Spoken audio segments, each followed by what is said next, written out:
стекло жасаганбыз муну bir 4-5 жыл алдын. Кейін ашынга кызыкып бул Матизди жумадыл кылайлык деди. Ашын менен баштадык да. Тетиктери Китайдыкы. Бензин менен кымылдаткычты алып таштап, оны да электромотор койдук.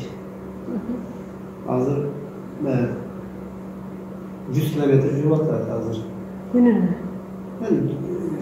3 saat заряд алады, анан 100 километр жүрөт. Октябрдын башында башталган уже аны. Bir жумада тетиктер келгенден кийин bir жумада собирать кылып болду. Экономдуулугуна бекер жүрөт десе дагы боло берет. 300 сомдук бензин менен жүрө турганда 10 сом кетет. Ол уже бекер вообще. 300 деп бул эң кичик расход кыла турган машинаны эсептеп атабыз. Агер мындай чоңураак машина болсо уже может 400 сом, 500 сом расход кылат жүзүнө. Мен мына 34 километр жүрүп келдим кече. Атайын bir spektakl тузакка бардым, bir базарга барып кайттым. Эми ошо 34 километрге 3 сом расход, 4 сомго жетпейт дагы. 3 сом менен барып кайттым.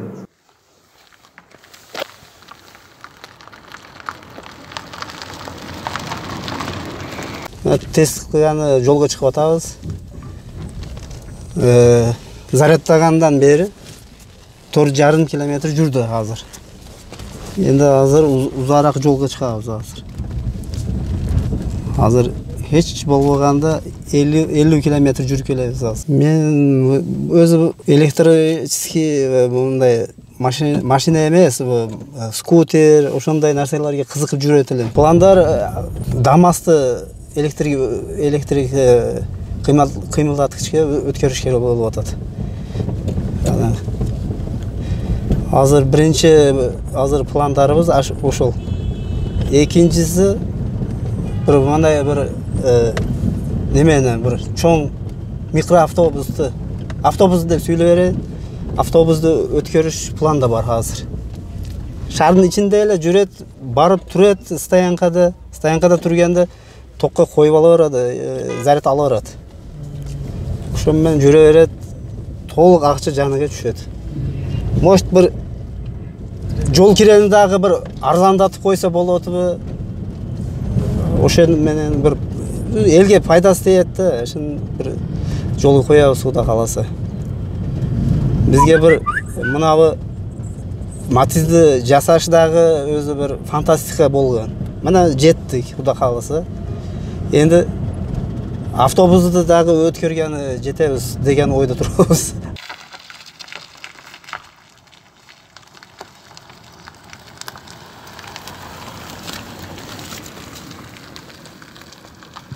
Матизди жасоо бул bir күндө же 2 күндө эле болот. Сразу баягындай болуп кеткен ой жок эле. Бүгүн көптөн бери дүйнөнү карап аттык интернеттен башкадан. Кандай болуп атат, эмне болуп атат? Болобу бүт баягы кол менен жасалгандардын кемчиликтерин, алардын артыкчылыктарын алышка аракет кылдык ошол машина жасашта.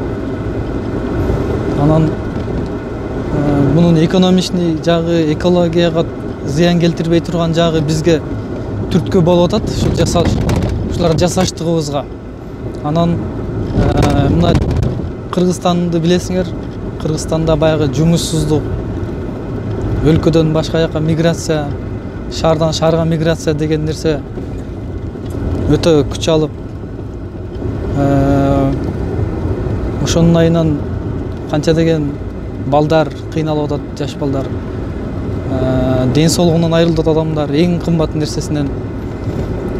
Анан кийин ушу баягы Кыргызстанда жашагандан кийин ушу Кыргызстан үчүн, мекен үчүн бир кичине бир нерсе болсо дагы эч жок дегенде баягы мусорду көчөгө таштабай же болбосо бирөөгө зыян бербей болсо дагы жардам беришибиз керек болот экен да. Ушу Кыргызстанда жашагандарычы. Анан бизде да ушундай, менде да ушундай бир ой келди. Бир кандай бир ошондой жумушсуздарга бир жумуш орундары камсыз боло турган болсо, бала чакасы менен жакшы ошол жерде акча таап жашай турган семьялар көп болсо жакшы болот эле. Ошонун аркасынан анан ушу электромобилдердин өнүгүшүн карап отуруп, анан кийин алардын баасы бизге өтө кымбат, ылайык келбей кымбат болгондугу, анан ушу электроматизди ушундай моторуна, бензин моторуна алып таштап туруп, электр тогу менен жүрө турган ушундай бир жайларды ачып, бузулса оңдоп бере турган жерлерди ачып, кыскасы элдин жашоосун жеңилдете тургандагыдай бир мүмкүнчүлүк түзүлсө, көптөгөн мисалы бир туугандарыбыз, досторубуз, ушу мекендештерибиз мисалы жумуш менен орун менен камсыз болсо деген эле тилек да, ошол эле ой. Бизде алганмын, бул август айында алдым. Анан кийин тетиктер Кытайдан келип баштагандан кийин алып барып, анан кийин кураштырып баштадык. Анан ошо жыйынтык ушул болуп атат мындай. Биз күткөндөн дагы жакшы деп айтсам болот жыйынтыкты.